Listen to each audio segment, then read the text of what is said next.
Hey folks, it's JD here, and today we've got this. Look, this is the flight test of the Eachine E010.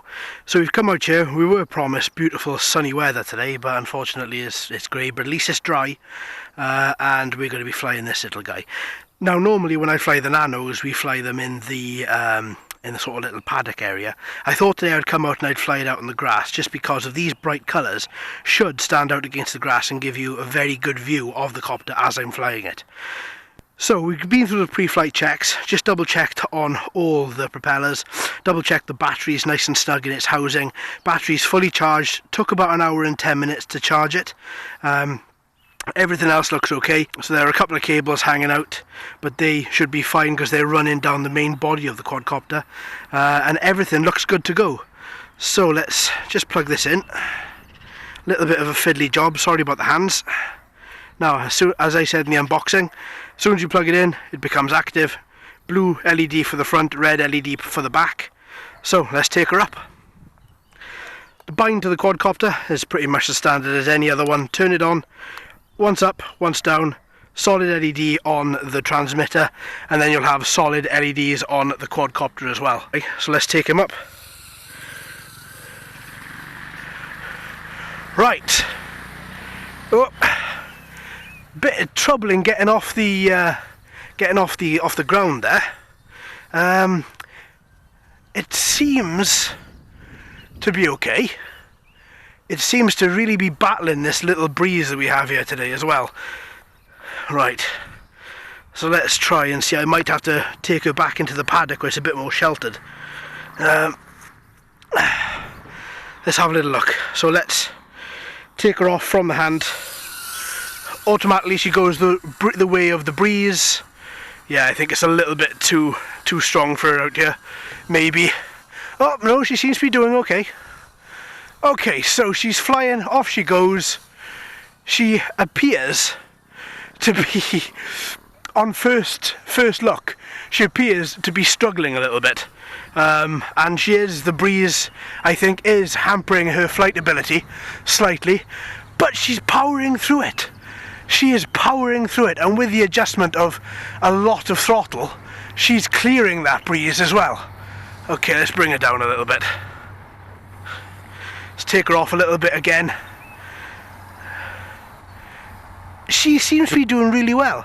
And one thing I noticed, the past couple of nanocopters that we've flown, okay, it has been a couple of months in between flying them, is they are so loud and they were so skitchy. Whereas this, I don't know if it's coming across on the microphone, but it's really quiet where I'm standing. Obviously it's probably amplified a little bit on the mic.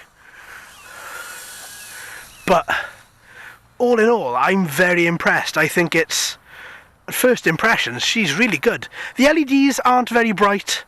Obviously it is a nanocopter, so there are going to be some brightness issues on the LED, as they can't fit a lot of LEDs on the copter to begin with, because of its size. But she seems to be really enjoying this little flight. So let's see now, if I bring her down for a little bit of a landing. That's really quite nice.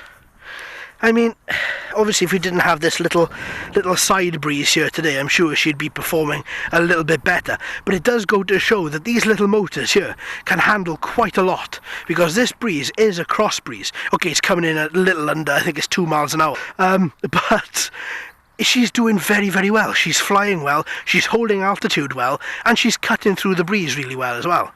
So let's take her up again. I mean, look at that as well. She's a little bit less throttle there, that was my fault. She seems to be doing so well. And she can still manage to flip as well. Really good. Oh, that was a little bit too much for it. Up you go again, little guy. So the side to side flip she was handling really well. But then when it came to actually the forward flip, she lost so much altitude there that she just plummeted to the ground. And then I tried it again and she plummeted to the ground again. So let's see now if we can take her up again. Okay, let's take her off from the stump again. Nice casual takeoff. Normally you give half throttle and the nanos really do accelerate. I gave that one half throttle there and you just saw she just hovered a little bit. which is quite nice. You've got control over that amount of power from such a little copter. Now today, the battery life of this copter should be between 6 and 10 minutes, but obviously, as you know, because of this little crosswind, which has actually died down, there's nothing. Brilliant. She might not give us the full 10 minutes of being airborne, but we'll get some good little minutes out of her as well. Let's drop you down a little bit, fella, going a bit high there. Okay, so the red does stand out quite well against the green. Hopefully you're seeing it as easily as I am. She's nice. I mean, I so far I have been slightly disappointed with the selfie drone from Eachine. But other than that, the other Nano Quadcopter that we flew of theirs, which I believe was the inverted one a couple of months ago, and this one is no different. She is just as fun. Obviously, if you take her up in a house environment, in an indoor environment, then I'm sure that she'd be a lot more controlled, and you could have so much fun with her. Obviously, the main downside to me with nanocopters is that they are so small, and that they do fly away really quite quickly. So in-house would probably be the best. Oh no! I think we've lost. Yeah. Oh, I think that was it. That was probably the shortest flight in history. Let's see if we can. There's no breeze here at all now. No, and that is full. And she's not. Okay, let's not strain those motors. Right then, let's take her back to the stump and let's get a verdict. Okay, so the little Eachine, well, I gotta be honest, she was quite tricky to fly to begin with, because this one handles, and I think I said this about the other Eachine as well, this handles a lot more like a giant quad, a larger quad, than it does Nano. It's not tetchy, it's not that difficult to control. She's very stable in air. The motors, albeit really small, they do put out quite a punch, and I'm pretty sure this sort of, I think I called it air ducting or air duct in the unboxing. I'm sure this does help as well with the increase of air, and with the when she comes to changing direction and when she comes to flying.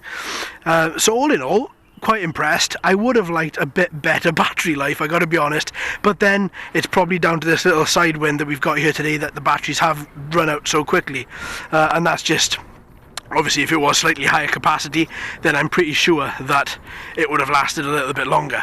But that being said, I'm pretty much sure she would be more of an indoor quadcopter than an outdoor quadcopter, and she was, you know, she's really cheap to buy, and I think on the whole, to be honest, I think you can do far worse than buy this. I'm really quite impressed with it. I think it is really quite nice.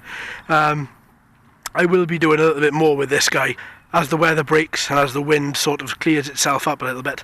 But yeah, on the whole, I think I really like it. I think it's a really cool little copter.